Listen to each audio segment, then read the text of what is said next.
freelancer should charge a rate based on his cost of living and any business expenses.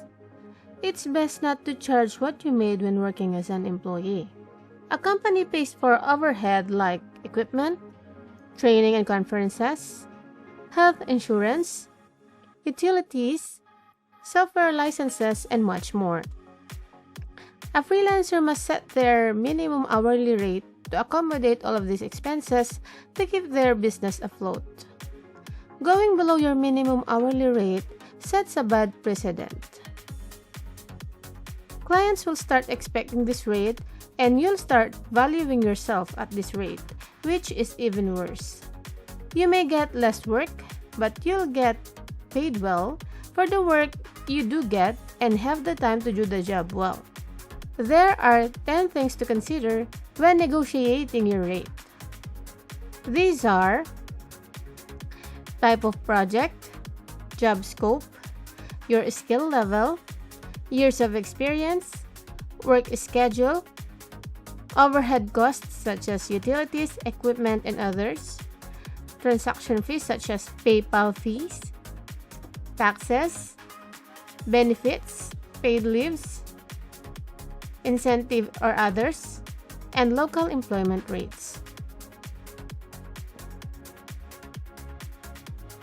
For example, if you're a web developer, you must ask the client how many pages the website will have, if they need you to shoulder the hosting and domain, and what other functionalities they want, such as member registration, booking, pop-ups, and others. I will link a sample proposal that you can use to create website packages. Also, I've created a sample rate card, and I will also link the Canva link below. So let's open a proposal that I created for a US-based clinic. As you can see, I have created a cover here. I have put my name here and the name of the company here. Then on the second page, I included the project title, the name of the company, then a brief description of my company or team, and then my contact details. Then I included the client's description here and the scope of the project.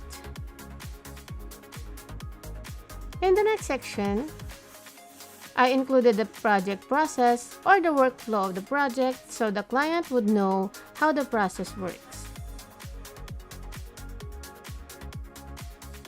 Then comes the most important part, the cost breakdown. Based on the number of pages, I've indicated a fixed price here. Please note that I just prefer a fixed pricing for web development, but you can still charge hourly. Anyway, on my pricing table, I added the cost of building the site, the hosting, the template, the written content, and SEO in case they want their website optimized. At the bottom, I also included a few freebies, which is essential to the client's business.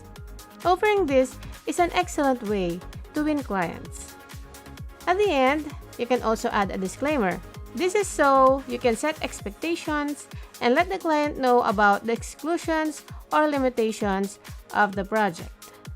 So that's how you create a proposal in case the client asks for your pricing. And that's it for this video. See you on the next one.